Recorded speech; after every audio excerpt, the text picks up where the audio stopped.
What does privacy mean when those things are flying around? The personal drone is getting cheaper. It makes it easier to spy on your neighbors.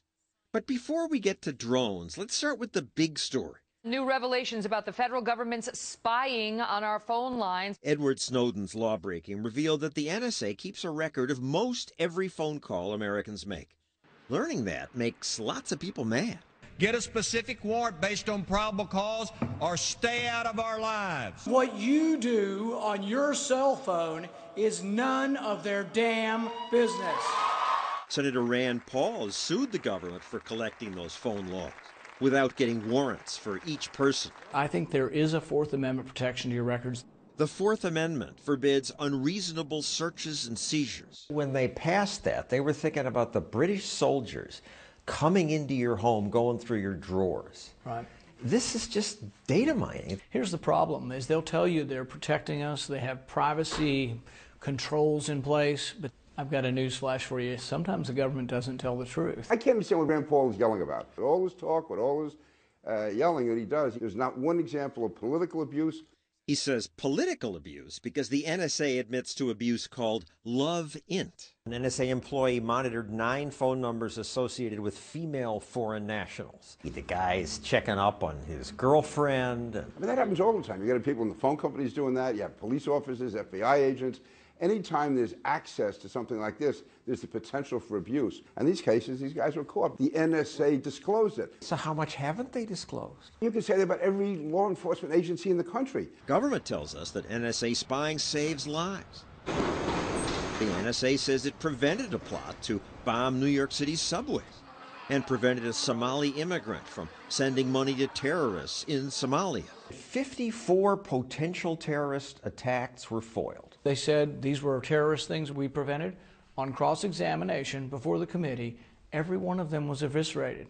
They get down to one Somalian guy, taxi driver, who sent some money back to Somalia. I think he would have been caught through other means. Would the NSA lie? Does the NSA collect any type of data at all on millions or hundreds of millions of Americans? No, sir. It does not. Not wittingly.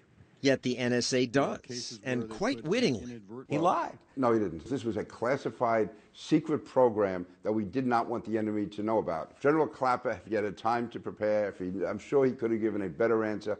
But when you're confronted... What would have been a better answer? I don't know. We have to work on it. The fact is, the NSA does not listen to the phone calls. The NSA, what they do is they drill down on the numbers. To protect us. I'm all for looking at that person's records if you get a warrant. There's no reason not to get a warrant. But it delays the investigation. There's a rapist tonight in D.C. You want to catch him, I want to catch him. What do the Washington, D.C. police do? They call a judge from in front of his house, and the judge has to be available 24 hours a day. Do you think the judge almost ever says no? If the judge always says yes, how does a warrant protect us? Let's say you call up and you say, I want all the records of all the Republicans who live in Texas. My guess is then the judge will say no. So it's a great protection. I'm not willing to give up on it because I fear the time when maybe someone in government becomes not so well-intentioned. I don't think President Obama's a bad man. I think his motives are good. But I worry about who's the next president or the president after that. Senator Paul argues that we'd catch more terrorists without tracking every phone call. We take our eye off the prize by spending so much time mining information from innocent individuals, and we spend less time then targeting our activities. We had 2 boys, the Boston bombers. Russia warned America about them, and the FBI interviewed them. But then they didn't keep an eye on them. One boy went back to Chechnya, was radicalized there. We didn't even know he was on a plane. The 2 brothers then set off that bomb at the Boston Marathon.